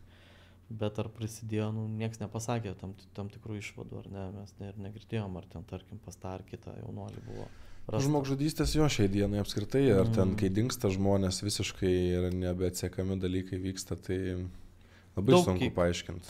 Taip, labai sunku paaiškinti. Galbūt žmonės ir nusižudo, bet, žinai, kas gali paneigti tokią versiją, kad žmonės yra ir grobiami dėl organų. Nes taigi yra vėlgi viena iš nusikalstamo pasaulio labai paplitusių ir, tarkim, itin pelningų sferų, ir kur, tarkim, pagrobti jauną žmogų ir ten jį ant organų paskirstyti, tai irgi kažkam tai yra labai naudinga. Tai yra, nu, tokia jo brutali forma, bet, nu, kiek man teko domėtis, tai visam pasaulyje jinai egzistuoja. Ir vat kartais tie žmonės, kai dingsta taip labai mistiškai, tai kas gali paneigti, kad būtent dėl to jie nedingo. Ir tas dalykas egzistuoja iš tikrųjų visam pasaulyje. Ir praktiškai yra, nu, net neįmanoma atsekti. Nu, ta prasme, neįmanoma atsekti, nu, žmogus išėjo ir neberanda žmogus. Taip. Antiek yra įsigudrinę. Taip. Nu, taip, mes aišku, čia galim filosofuoti, žinai, gal mes klystam, gal dar kažką, bet tam tikrų minčių kelia, kad tai galėtų būti. Nes iš tikrųjų, čia daugiau gal nuvažiavam sąmokslo teorijų jau lygį. Bet iš tikrųjų, nu, kas gali paneigti, kad taip nebūna, arba taip nenutinka. Ja. O jeigu grįžtant vat, į Lietuvą ir Lietuvos nusikaltėlius, yra kažkokia vieno būtent istorija, kuri tau palikus didžiausią įspūdį yra?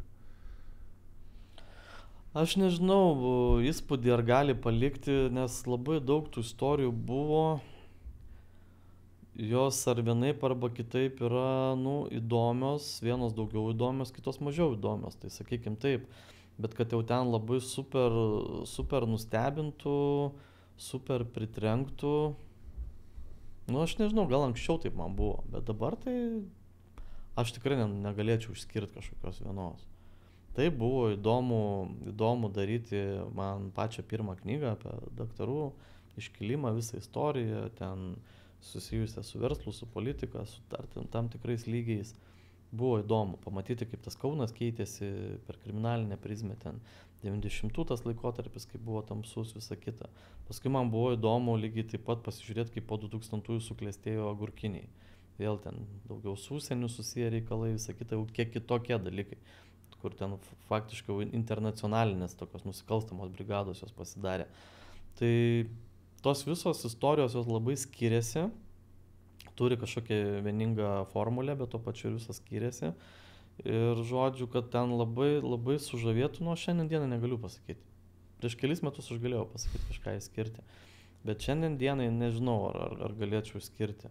Taip, man buvo įdomu pabendrauti su Eskobaro našle, kuri buvo prieš 4-5 metus atvažiavus į Lietuvą ir pristatė savo atsiminimų knygą, kaip jinai pasakojo, koks jisai buvo žmogus ir koks jisai buvo maždaug demonas, velnės, tokių net, sakykime, paralelinio pasaulio dalykų man jinai atskleidė restorane, kaip mes sėdėjom ir bendravom. Ir taip man buvo įdomu kalbėti ir su jo sūnum, ten dar keletą metų anksčiau jisai buvo atvykęs į Kauną pristatyti savo knygą. Buvo įdomu pasišnekėti ir ten, nežinau, su skandinavų žurnalistais apie jų tenai pasaulio kažkokius ten tos vietinius ten oligarchus, kurie sukeista ten kažkokie praeitim buvo, arba ten grupuočių atstovai. Tai tų tokių įdomybių yra daug, iš tikrųjų, ta prasme, kur gal labiau mane domina šiandien dienai, sakykime, tie veikėjai, kurie visiškai veikia užsienio šalyse. Tai yra, na, užsienio veikėjai, ne lietuviai, nes lietuviai, nu tai ką, daugiau mažiau iš tikrųjų ten kažkiek paveikė tam užsienį ir paskui jau ten mes girdim, kad sulaikyti atvežti į Lietuvą arba ten, nežinau, kažkur ten nužudyti, dingi ar dar kažkas. Tai nėra taip labai įdomu. Bet tarkim, tie užsienio veikėjai, jų mąstymas, jų kryptis, jų verslai, jų tarkim ten tas iškilimo istorijos, tai, nu, tokios įdomios yra, nes jos kiek kitokios yra visiškai. Tai todėl kažko vieno labai išskirto aš negalėčiau. Tikrai, nes labai daugybė tų tokių istorijų yra ir jos labai yra visos skirtingos. O kaip manai, po kalėjimo žmogus, o toks, ten nežinau, tas pats Henrikas daktaras, ne? Galėtų grįžti normalų gyvenimą, jis būtų pasikeitęs žmogus? Kalėjimas tikrai žmonių netaiso. Aš pats buvau kalėjime 2 savaitės ir žinau, kas yra kalėjimas. Tikrai netaiso žmonių. Tai yra visiška nesąmonė, kad gali pataisyti kalėjimas žmogų, nes tu ten dar blogiau jautiesi. Ir tu nyksti kaip žmogus. Tave psichologiškai daužo, fiziškai daužo, tave, kaip čia pasakyti, tu piktėjai kaip žmogus, ta prasme, nuo tos visuomenės. Jo, nuo tos, kad tu ten atsidūri toje sistemoje ir toje aplinkoje. Todėl, tarkim, kalėjimas tikrai netaiso žmogaus. Ir jeigu jūs norit sužinot, kas yra kalėjimas, jūs paprašykit, kad jums 5 dienom uždarytų ir jūs jau suprasit, kas yra kalėjimas. 5 dienų užtenka, kad tu suprastum, kas yra kalėjimas. Ir žodžiu, ar pasitaisys žmonės, aš nežinau, nes aš asmeniškai netikiu, kad gali pasitaisyti žmogus išėjęs iš kalėjimo. Visų pirma, tai dažniausiai grįžta ir bando tą savo kompensaciją, tu prasme, bando tą prarastą laiką kažkaip kompensuoti. Tai reiškia, vėl labai nori greitai uždirbti pinigų, prasukti kažkokių reikalų ir vėl ten gali įsivelti ne kažkokį ne visai sąžiningą ir švarų pasaulį. O antras dalykas, tai žmogus jaučia kažkokias nuoskaudas. Tiesa, pažįstu keletą žmonių, kurie ten sėdėjo po 2, po 3 metus, po 4, iki 5 metų kažkur sėdėjo kalėjimo įstaigose ir jie grįžo ir visiškai pakeitė gyvenimą. Dirba legalų darbą, žmonai atiduoda visus savo pinigus, kad nebūtų kažkokių pagundų ar ten dar kažką. Ir šiaip arba kiti net labai sėkmingai susitvarkė savo pasaulį, ten namus pasistatė, ten verslus sėkmingus susisuko, dar kažką ir panašiai ir taip toliau. Todėl, žodžiu, bet tai yra absoliučiai vienetiniai atvejai. Bet jeigu žmogus įmetamas į kalėjimą, ten nežinau, 10, 15, ten daugiau metų, tai tikrai yra blogai labai. Galų gale jis grįžta toksai jau visas kitoks, jį ten paveikia, ten tarkim tą atmosferą, visa kitas ten nuklysta kažkokius dievus, filosofijas, visa kita, bet tai, kaip aš sakau, tai reiškia, žmogui tas buvimas už grotų perprogramavo smegenis.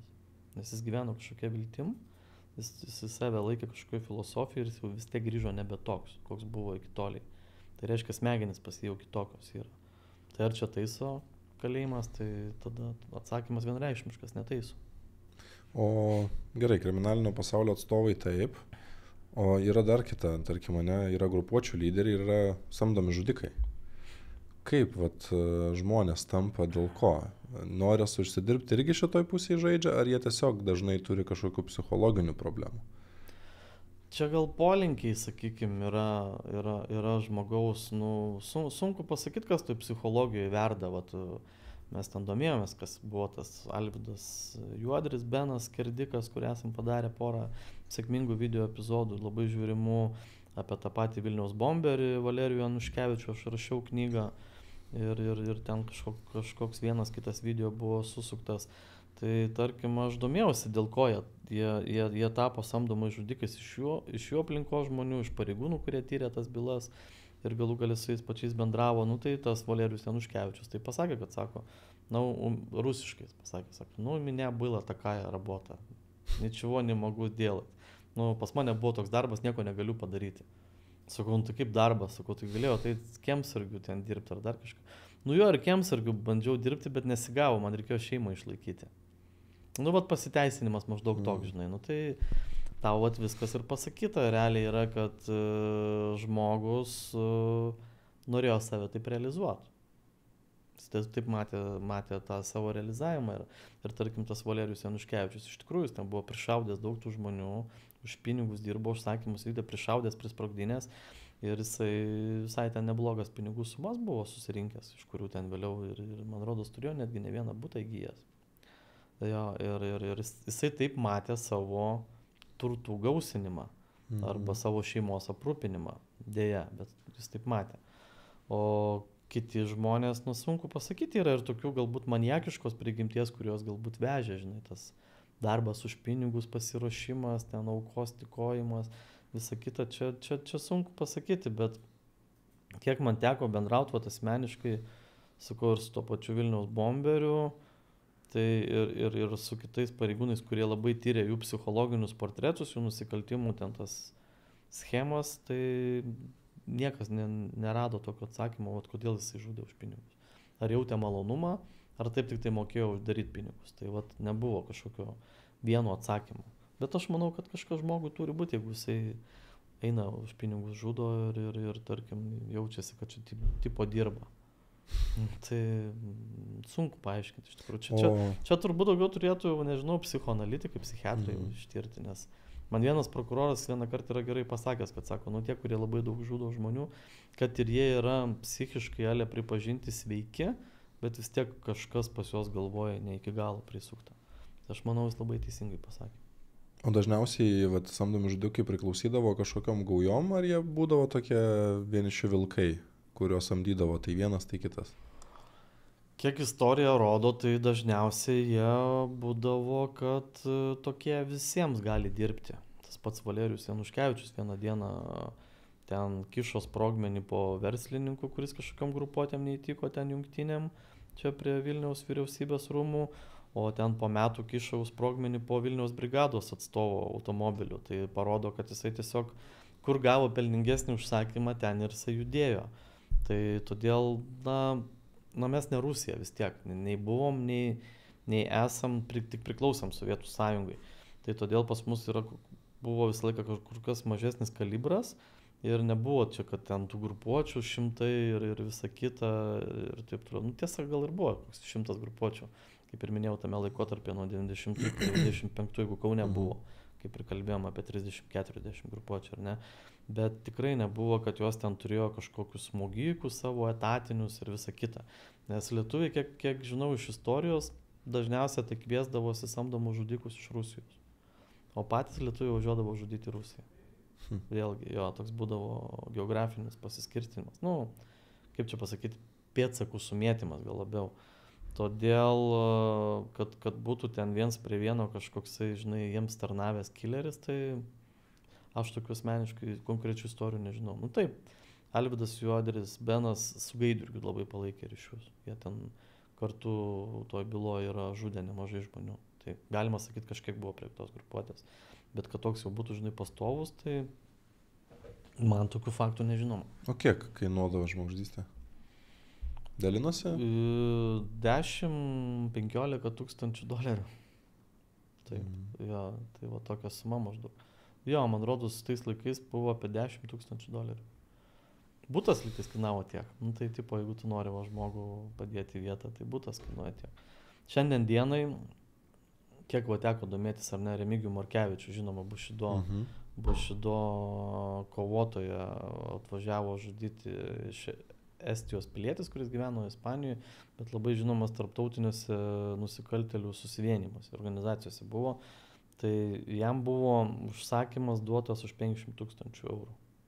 Bet jis gavo tik 5 000, nes jie apgavo vėliau ten tie, kuriem turėjo paduoti tos pinigus. Tai tokios sumos. Turėtų būti baisu apgauti žmogžudį. Tai jeigu jis jau sėdi už grotų, tai kas ten užsakomus, tiek jau padarė darbą. Tai kaip sakoma, žinai, čia nieko švento nėra tame pasaulyje. Atlikai darbą ir dar tave, kaip sakoma, išdūrė.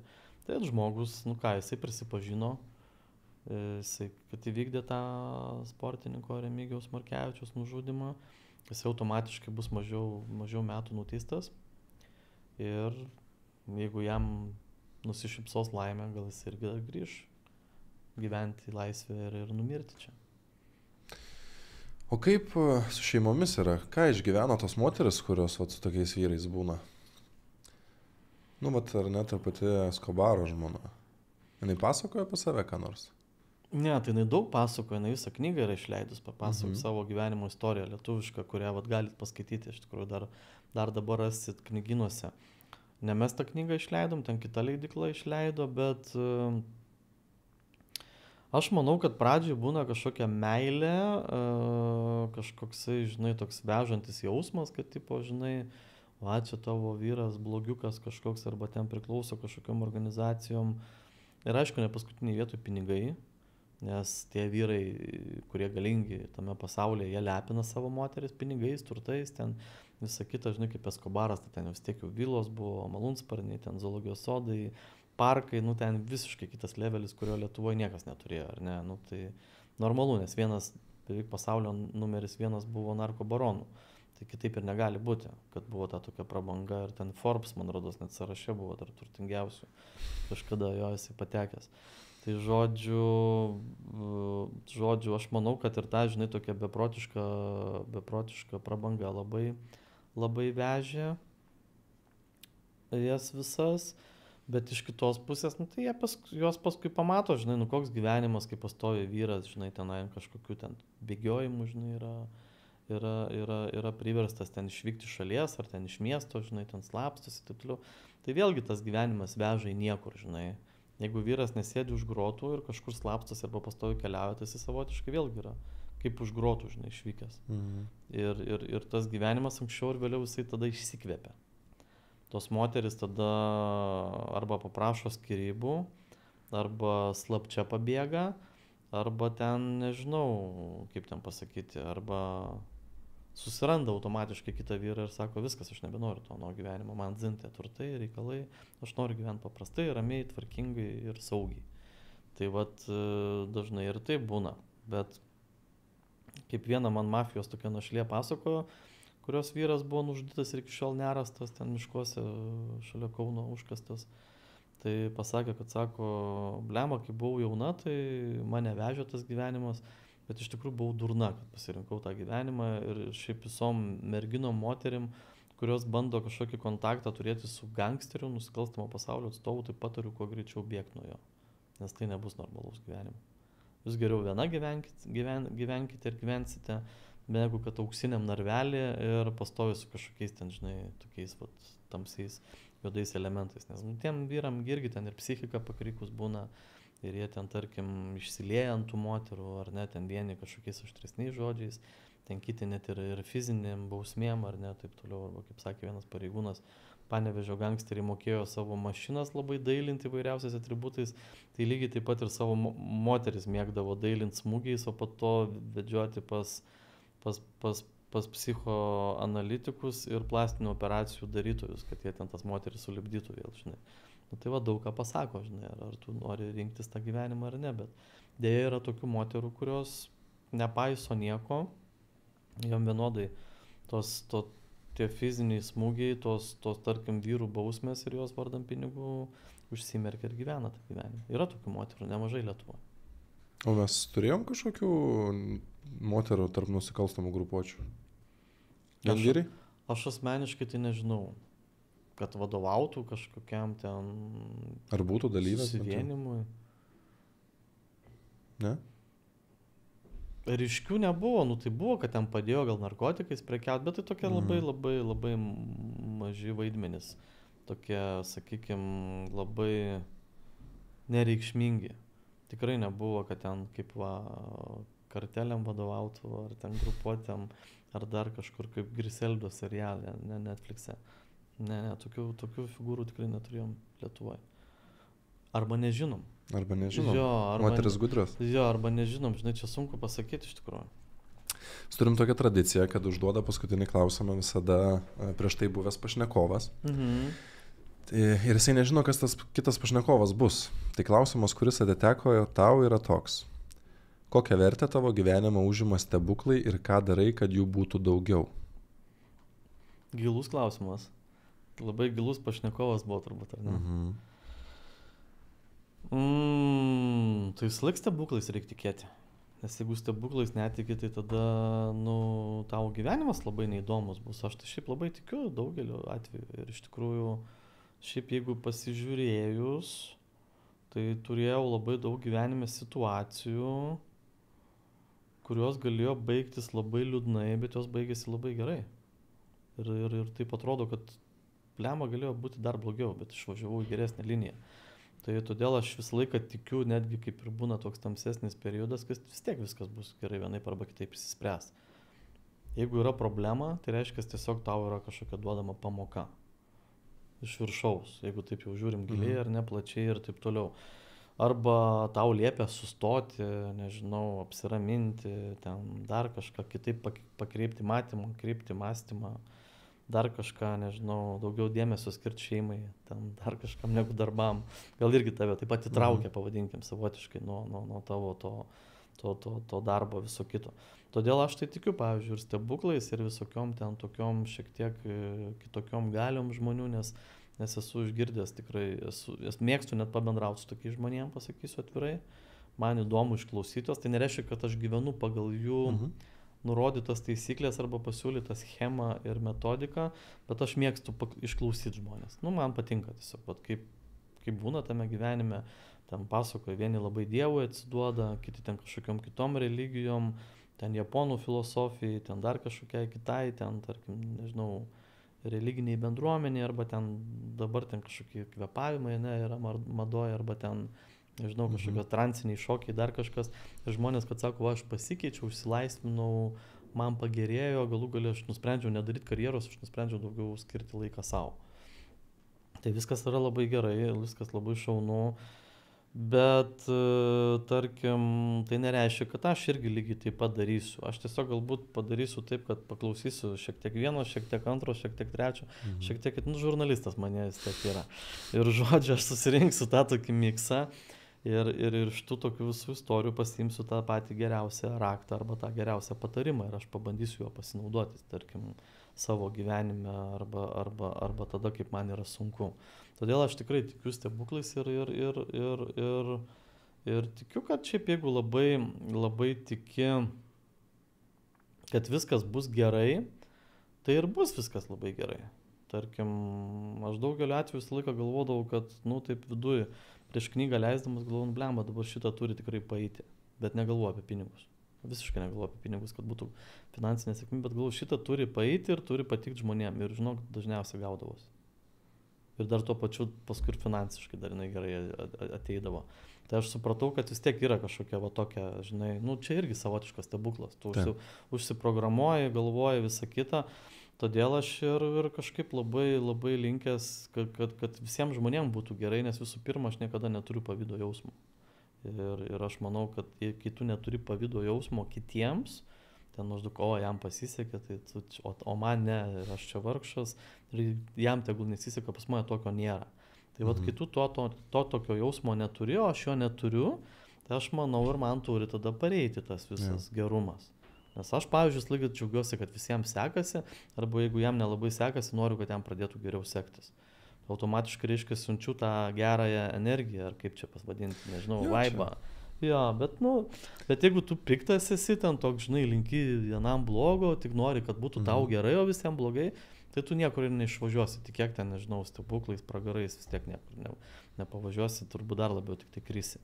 Tai aš kažkaip, nežinau, galutiniam finale esu nusiteikęs, net ir linkiu tiem patiem žmonėm gerai, kurie man blogo yra kažkada gyvenime labai daug padarė arba daro. Aš jiems linkiu, tegul, važiuoja ir pravažiuos viskas. Bet viskas grįžta.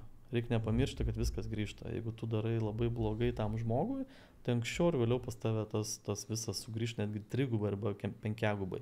Tai gali įvykti ir po dienos, ir po savaitės, ir po mėnesio, bet tai gali įvykti ir po 10 metų.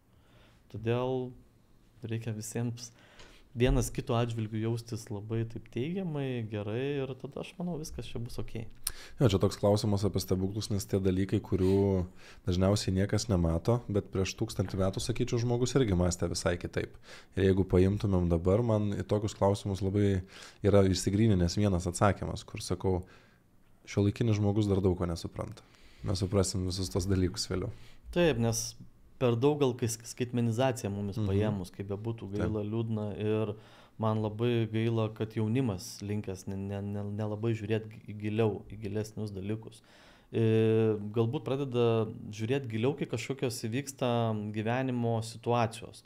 Juos ten sukrečia kažkas, tai ten artimųjų rate, ar ten jų pačių pasaulyje gyvenime, ar ne, jie tada pradeda giliau žiūrėti. O šiaip tai daugumas labai linkia plaukti paviršiumi. Taip, šiandien gerai, tai man gal rytoj bus gerai, bet iš tikrųjų, nu, taip reikia šiek tiek žiūrėti, kur tu esi, kokioje erdvėje ir kokioje dimensijoje, ir manau, kad nu, visgi nereikia taip atsipalaidavus labai gyventi, bet nereikia ir susikaušius gyventi, bet tiesiog reikia pamastyti, kad visokiausios situacijos, žinai, gali būti vienokios, kitokios. Todėl aš kažkaip tai norėčiau, kad daugiau žmonių būtų, kurie neplaukia paviršium, bet šiek tiek giliau žiūrėtų visus dalykus. O šiuolaikinė visuomenė kažkaip labai plaukia paviršium, vartotojiškumas yra noras būti sėkmingu čia ir dabar, bet kokią kainą, kuo greičiau ir taip toliau, bet tie tokie paprasti kažkokie dalykai arba gilesni dalykai eina idėja į 5, 10 arba 20 planą, kaip be būtų gaila. Jo. Tai ačiū Dailiau, kad atėjai ir kad pasidalinai savo istoriją ir žiniomis su visais. Ačiū Jums, kad pakvietėt.